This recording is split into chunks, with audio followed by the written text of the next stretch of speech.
and my husband John, my John, ooh, that doesn't sound good.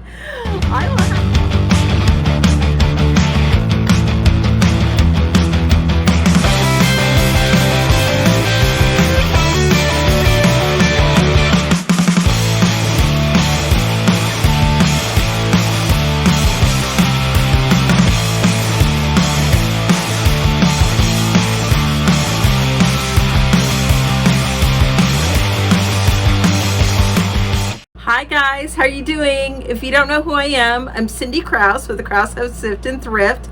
How's it going? How are you doing today? I hope you're doing well. I'm doing great. It's a beautiful day. We had a couple of stormy days, but we're back on track to be, I think, high 70s today. It's going to get in the 90s in a few days. It's mostly been beautiful and sunny. And my husband John, my John, ooh, that doesn't sound good. I will have to tell him that I accidentally said that. Anyway, my husband John just got a job and we're so excited. He started on Monday, today's Wednesday, and he loves it. I'll give you guys more details later, but just so happy. So I'm left home during the day to do YouTube videos and my eBay. And I wanted to talk today about shipping tips. I haven't talked about shipping in a while, and I would like to cover all the bases with my channel. I know I talk about a lot of different things. I try to cover it all so you as the reseller gets the full gamut of information for your business. So shipping is very important. I talk a lot about sourcing and what's sold, but shipping is equally important. So let's go through it. I've actually got my shipping. I'm not going to do a split screen or share screen with you, but I've got a shipping tab open because I've been selling a lot and I was going to ship today. So I wrote down some notes for myself, but I also, I thought I would look at the actual template and that will remind me to what to bring up to you guys. So let's just get into it. I'm going to start with what I wrote down here, and then I'm going to look at the template and just tell you about what you should know, as I look at my screen. All right, something that's very important that I have made the mistake of doing, I open up my shipping tab and I start grabbing envelopes like a priority, like I think it's going to go in this, or I think it's going to go in one of these, or whatever. And usually I'm right, but I'm not always right, and I shouldn't be guessing. I should be opening up my shipping page and seeing how the customer selected what shipping they wanted. Most shipping these days is USPS Grand Advantage, which is first class, and UPS and USPS priority. But sometimes people are still selecting priority, or maybe FedEx, not very often, but I made the mistake of grabbing the wrong package, or what I've done is I've actually packaged it up, or I put it in a box and it's supposed to go first class, and they didn't pay enough to pay for that box, because boxes can be heavy and they can weigh up to a pound or two more. So then I've got to open up the box that I've sealed up and put in the correct packaging, or opening up the poly mailer. I've done that a few times. I just get ahead of myself, and all I had to do is just take my time, look at the screen, find out how it's going, which I do most of the time. But sometimes I don't think about it, or just in a rush or whatever. I assume, and you know what happens when you assume. Sometimes, not always. And I'm not going to, if you guys don't know that saying, look it up. Well, you know what they say when you assume, Trent. Well, you know what they say about assuming. Right. Assume and make you an asset of me. Or something. Look it up. The assume saying. And maybe I'll put it on the screen. And, it just takes it's wasted time is what it is. And then I'm like, oh no, and I got to open that package, and it's wasted effort and wasted tape. because now I gotta rip open that tape. That I just tape the box or tape the poly mailer. So take your time, look at the screen. Okay, so the buyer paid for USPS Ground Advantage, which could be first class or it could be priority. So it could be a box, a poly mailer, or it could still be USPS, a priority mail, padded envelope. I hardly ever do flat rate envelopes or legal flat rate envelopes. So it's going to be padded most of the time. If it's not USPS Grand Advantage, which would be in a poly mailer or a box. So yeah, just take your time, go slow, and get it right the first time. All right, make sure you're shipping to the correct person. This has happened to me maybe 3 or 4 times, not very often, but I have a lot of things to ship and I get ahead of myself. So I'm printing a label at one, and while I'm waiting for the label to print, I'm grabbing the other package, I'm packaging it up. So what I've done a couple times is I use the same labels twice. I print it out twice. One package, one this. So the person got the wrong item. Then you got to get that item back and send it to the other person that was supposed to go to. Actually, that has worked out pretty well for me. Usually the people who got the incorrect item will contact me and say, hey, I got this by mistake. What do you want me to do? And I'm like, ship it back and I'll pay for shipping. So I just send them money through eBay, like a partial refund. And I send them money, and that's how I pay them for shipping. What I also could do, and I haven't done this, you could do this, you could just buy a label on like Pirate Ship and email them the label. And then they would just slap that on the envelope. I haven't done that. Most people are fine with me just reimbursing them monetarily and just getting the label themselves. And I've been fortunate. I just let the person know that didn't get their correct package, say, hey, can you be patient, please? I made a mistake. Fortunately, it's all worked out, but it's not a good thing. It's a horrible feeling when you realize you shipped the wrong item to the wrong person. Wrong item, wrong person. Yeah, and so you can slow down, take your time when you're printing your labels. If you have a bunch, whether you're using a Rollo printer or a regular printer, that's what I'm still using. Just take the time, look at the person's name, look what they purchased, and make sure that matches the package you have. I can't tell you what a horrible sinking feeling that is to know you sent like I said, the wrong package to the wrong person. It's a horrible feeling. It really is. You feel like crap. You feel like a loser. No. Hey, loser! No! So, like I said, it's happened to me very often, but it has happened. But people usually will work with you and send it back, and usually people are patient and will wait. I haven't had anybody too angry or anything, thankfully, but you definitely don't want to do that. You want to ship the right package to the right person. So just slow down, take your time. Like I said, look at the screen, make sure it matches what they purchased. And I double check now. Even after I print out the label and I'm just looking at it, I just make sure that it's correct. And the other thing I want to mention, you guys, is reuse poly mailers and boxes. It'll save you a lot of money. If you're like me, you order packages from eBay or Amazon or wherever, and they'll ship it in a box or a poly mailer or a padded poly mailer. Reuse those. I do them all. I use them all the time. I use my Amazon poly mailers. I use or just the plastic ones. I use the padded one and the what are they? What do you call this, you guys? I guess it's a plastic. I don't know what to call it. Poly? I don't know. Yeah, reuse them. They will save you money. People don't care. I order from Temu.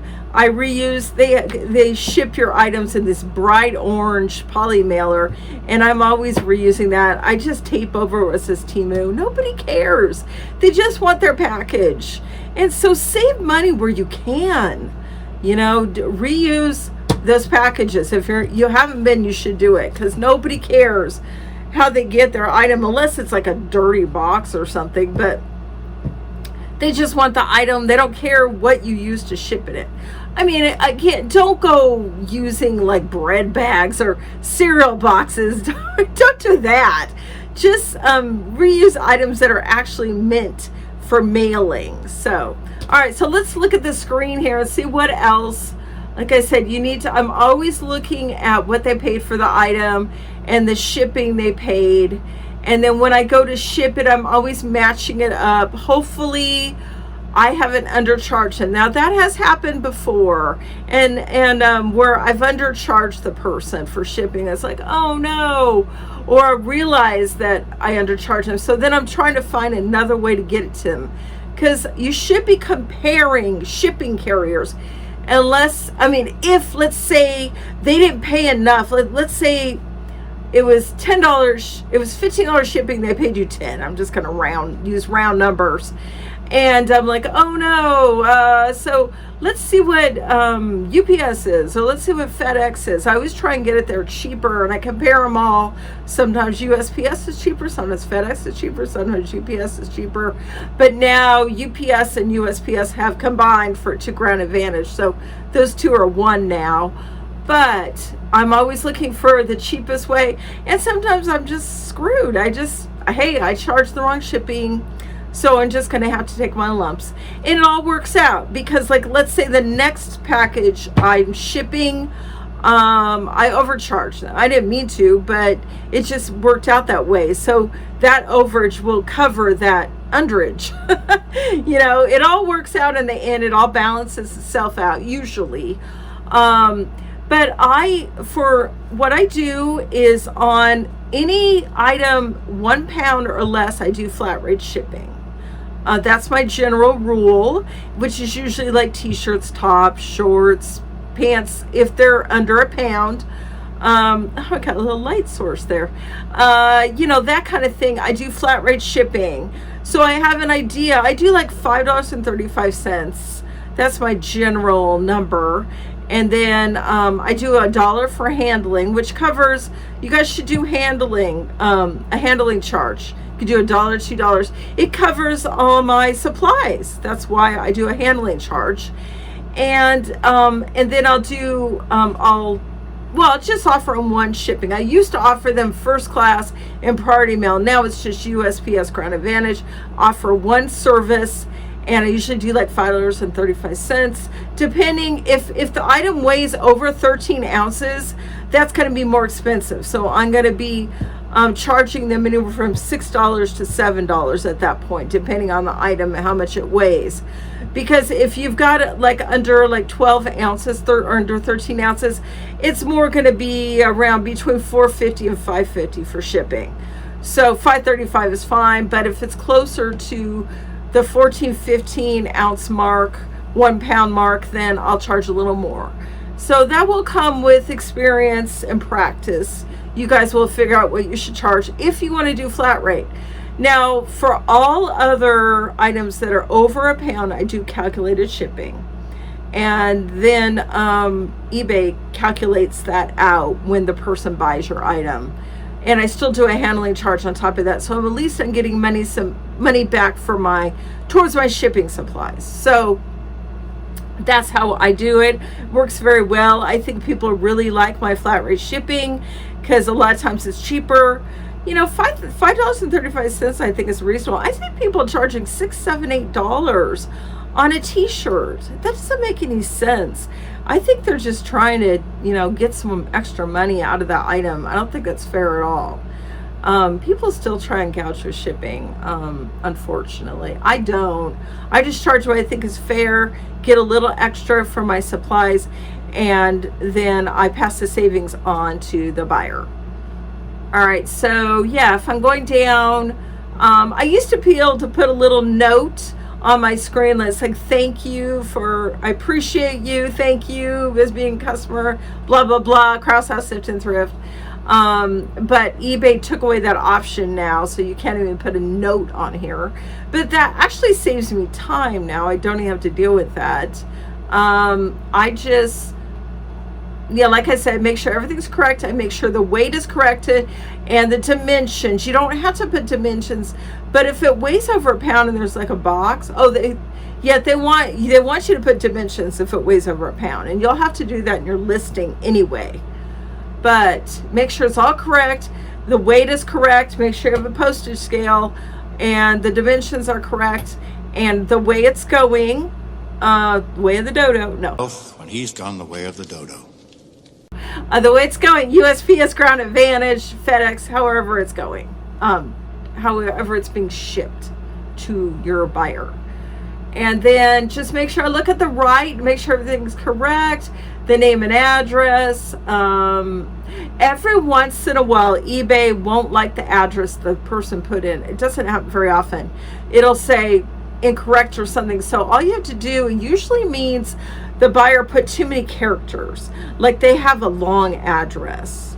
And so what I do is I go in there and edit it, and I just kind of trim it up so it's the right amount of characters. It's still the same information, but maybe they spelled out P.O. box. Who knows? And I just do P.O. or something. I just shorten it up so eBay will accept it, because there's a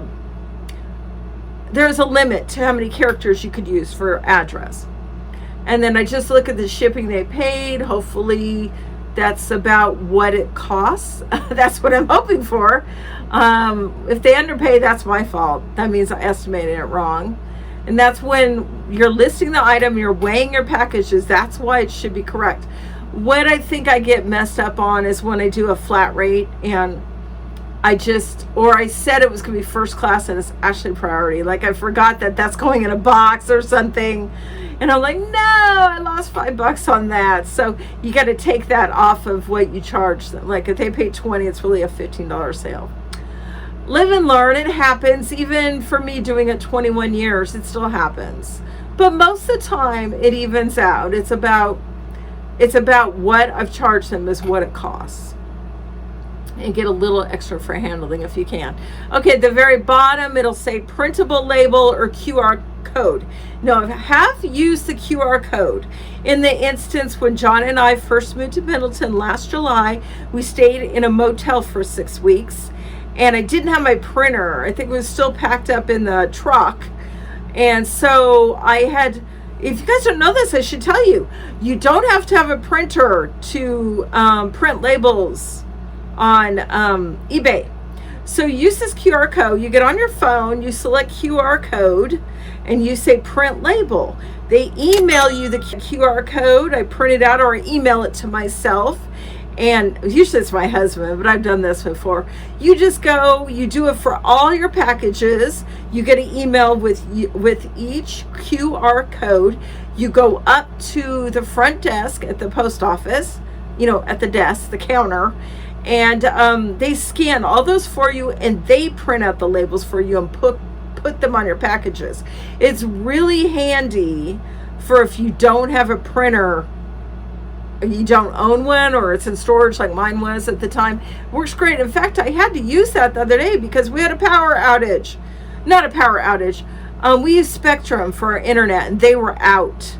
So I had packages to mail. So I emailed a whole bunch of the QR codes from my husband. He's so wonderful. He goes to the post office for me almost every day. And he just takes them up to the counter and she scans the label and prints them out for him. So it's great to have if you don't have a printer or you can't use your printer, like you don't have internet like I didn't the other day. So, but I much prefer to print a label. But there's an option for both, shipping label format, printable label, or QR code. But if you're not using a QR code, make sure printable label is selected, because otherwise you can't print it or it's in a different format. And it'll say at the very bottom, pay with, and I have eBay your funds. It'll tell me, and then it'll say at the bottom which shipping method you're using, how much it is, and you click on purchase shipping label. And there's all there is to it. Of course, there's more tricks and tips that come with shipping that you will learn along the way. But that's what I wanted to share with you guys today. So I really hope that helped you. If you have any questions or comments, leave them down below. If you haven't subscribed and you want to get more content like this in the future from my videos, please subscribe, share this, give me a thumbs up. That always helps the algorithm. And I really appreciate you guys. I hope you're having a wonderful day, and I'll see you next time. See you later. Bye.